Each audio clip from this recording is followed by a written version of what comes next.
Madame la présidente, pardon.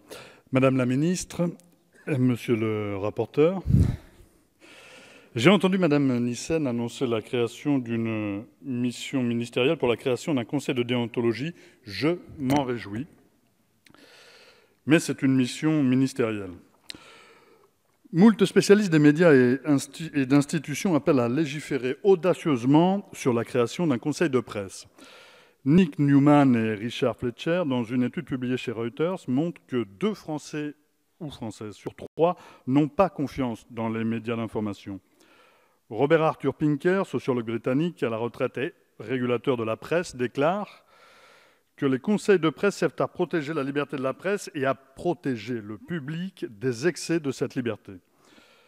Le rapport intitulé « Autorégulation de l'information, comment incarner la déontologie », remis à l'ancienne ministre Aurélie Filippetti par la magistrate Marie Sirinelli, a constaté que la majorité des acteurs concernés paraissent favorables, ou à tout le moins non opposés à la création d'une telle instance. Enfin, même l'UNESCO et le Conseil de l'Europe poussent à la création d'un tel conseil.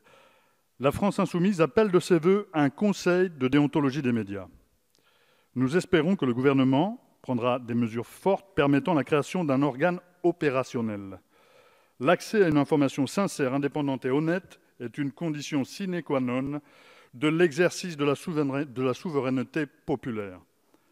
Cette mission ministérielle doit se donner comme but de réguler démocratiquement et de façon efficace notre système médiatique. Des injonctions, puis s'il le faut, des sanctions doivent avoir un effet dissuasif et aussi interrompre la dérive, garantissant la bonne information des publics. La France a déjà tenté de réguler les médias. En 2016, la loi Bloch a prévu des comités d'éthique pour des radios et des télévisions. Ces comités ont été mis en place par chaque média au sein même du média, contrôlé par le média lui-même. On s'est donc aperçu que ce fonctionnement est absolument inopérant dans les faits. Nous l'avons constaté d'ailleurs chez France Télévisions, où un comité d'éthique relatif à l'honnêteté et à l'indépendance a été fondé suite à cette loi. Pourtant, certaines émissions, comme par exemple l'émission politique du 30 novembre dernier, contrarient fortement les exigences d'éthique, d'honnêteté et d'indépendance prônées par cette instance de régulation. Dans cette affaire, les 5 membres de cette instance de régulation, de ce comité, que sont Francis Ball, Christine Chanet, Michel Cotta, Sophie Gl et Denis Rapone, n'ont pas été à la hauteur de la mission qui leur a été confiée. On peut se poser dès lors la question de la véritable indépendance de cette instance. Nous attendons donc que le gouvernement prenne des dispositions effectives pour créer un outil démocratique et fonctionnel garant de l'indépendance, de la sincérité et de l'honnêteté des informations que les Françaises et les Français reçoivent. Cet outil est le Conseil de déontologie des médias. Il doit être composé de représentants de journalistes, y compris les pigistes et les précaires, ainsi que les représentants des usagers des médias. Il doit veiller à la représentativité pour éviter que les 90% des médias détenus par 9 milliardaires soient surreprésentés. Il doit garantir l'indépendance politique et financière du Conseil de déontologie. Les décisions ne seront donc pas celles des grands groupes ou de militants politiques, elles se veulent efficaces et objectives. Il doit exiger que l'article 10 de la Convention européenne des droits de l'homme soit respecté.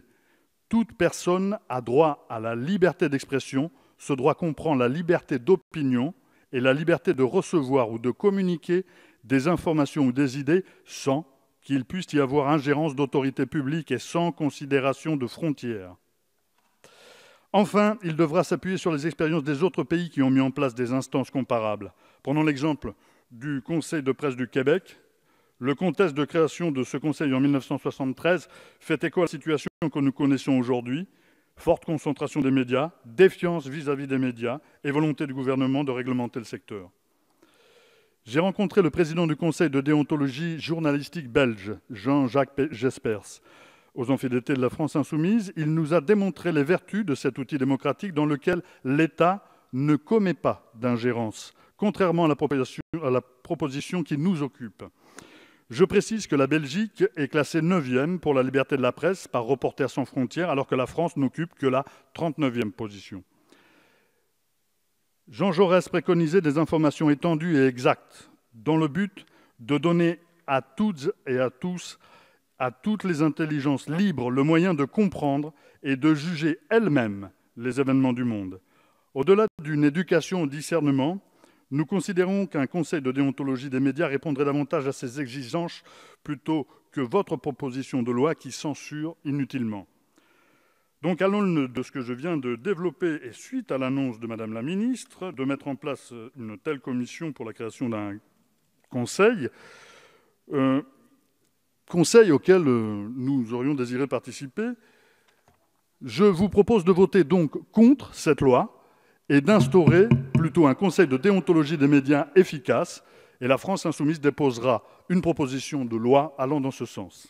Merci. Merci, monsieur le député.